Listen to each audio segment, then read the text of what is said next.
Saudi वज़ीर ख़ारजा शहज़ादा फैसल बिन फरहान की सरबराही में सऊदी वफ़द का हम दौरा पाकिस्तान इस्लामाबाद पहुँचने पर बालिग़ाना इस्तक़बाल। वज़ीर ख़ारजा सागदान ने मोअज़्ज़ज़ मेहमानों का इस्तक़बाल किया। दफ्तर ख़ारजा के मुताबिक वफ़द का दौरा वज़ीर-ए-आज़म शहबाज शरीफ और वली-ए-अहद वज़ीर-ए-आज़म मोहम्मद बिन सलमान की हालिया मुलाकात के तनाज़ुर में हुआ। मुल्क में सऊदी सरमायाकारी और अहम दो तरफ़ा ताउन पर गौर होगा।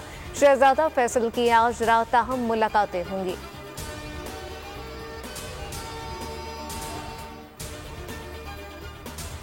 सदर मुमलिकत आसिफ अली जरदारी की साहबजादी आसिफा भुट्टो जरदारी ने रुकने कौमी असम्बली का हल्फ उठा लिया। कौमी असम्बली में स्पीकर अयाज सादिक ने आसिफा भुट्टो से हल्फ लिया।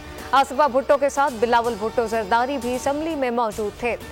विजिटर गैलरी से जिए भुट्टो के नारे आसिफा ने अरकान असम्बली के रजिस्टर पर दस्तखत किए।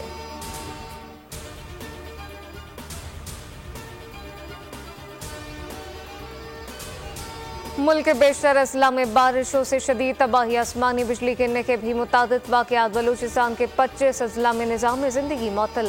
कोयटा में 46 मिलीमीटर बारिश रिकॉर्ड। बलूचिस्तान में स्कूल कल तक बंद रहेंगे। आसमानी बिजली और छतें गिरने से 7 अफराद की जान गई।